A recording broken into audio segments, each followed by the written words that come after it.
గుంటూరు జిల్లా ముసునూరు మండలం రమణక్కపేటలో ఇటీవల సాయి చంద్ అనే వ్యక్తిని స్తంభానికి కొట్టిన ఘటనలో నిందితులను అదుపులోకి తీసుకున్నారు పోలీసులు. సాయి దర్గు తల్లిదండ్రులు సహా మిగిలిన నలుగురిని అదుపులోకి తీసుకున్నట్లు డీఎస్పీ ప్రసాద్ తెలిపారు. సాయి చంద్, సాయి దుర్గలు గత కొంతకాలంగా ప్రేమించుకుంటున్నారు. వీరి తల్లిదండ్రులు పెళ్లికి ఒప్పుకోకపోవడంతో డిసెంబర్ 30న వివాహం చేసుకున్నారు. పెళ్లి చేసుకున్న తమకు ప్రాణహాని ఉందని మండవల్లి పిఎస్లో ఫిర్యాదు చేశారని, కానీ ఈలోపే 31న మధ్యాహ్నం సాయి దుర్గ తల్లిదండ్రులు, బంధువులు సాయి చంద్ పై దాడికి పాల్పడ్డారని తెలిపారు. నిందితులపై కిడ్నాప్ కేసుతో పాటు మరో కేసు నమోదు చేసినట్లు వెల్లడించారు.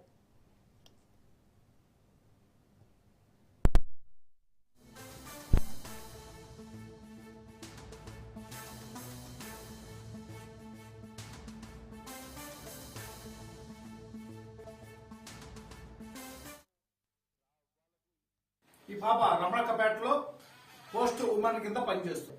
ఈ పాప అల్లం సాయి చంద్ అని 22 సంవత్సరాల కుర్రవాడిని ప్రేమించింది. ప్రేమ తర్వాత ఇద్దరు ప్రేమించుకున్న తర్వాత మొన్న 30వ తారీఖుని ఏలూరులో గంగానమ్మ టెంపుల్ దగ్గర ప్రేమ వివాహం చేసుకోవడం జరిగింది. కులాల మధ్య వ్యతిరేకత ఉండడం వల్ల ఈ పాప యొక్క తల్లిదండ్రులకి ఇష్టం లేదు. దానివల్ల 30వ తారీఖునే మండవల్లి పోలీస్ స్టేషన్ కి ఇద్దరు కలిసి మండవల్లి పోలీస్ స్టేషన్ కి వెళ్లారు. వెళ్లి అక్కడ ప్రొటెక్షన్ అడిగారు. ఇమీడియట్ గా మండవల్లి పోలీస్ స్టేషన్ వారు, పోలీసు వారు పాప యొక్క తల్లిదండ్రుల్ని రమ్మని చెప్పి కబురు పంపిస్తే వీళ్ళేం చేశారు, వీళ్ళు అసలు పోలీస్ స్టేషన్ కి వెళ్ళా, వాళ్ళ యొక్క దూరపు చుట్టం ఆయన పంపించారు.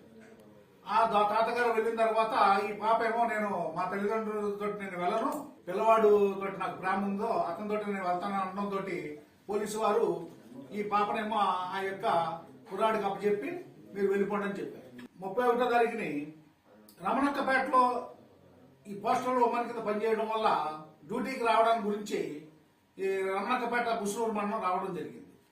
ఆ టైంలో 2 o'clock ఆ ప్రాంతంలో తల్లిదండ్రులు, తర్వాత ఏమో బాబాయి, పిన్ని, మేనత్త, తర్వాత పెదనాన్నగారి అబ్బాయి, ఈ 6 కలిసి ఒక కారులో వచ్చి ఈ పాపని కొట్టి, అలాగే ఎవరైతే ఈ పాప ప్రేమించి పెళ్లి చేసుకుందో ఆ పిల్లవాడిని పట్టుకొని తీసుకొచ్చి స్తంభానికి కట్టి ఆ పిల్లవాడిని కూడా కొట్టడం జరిగింది.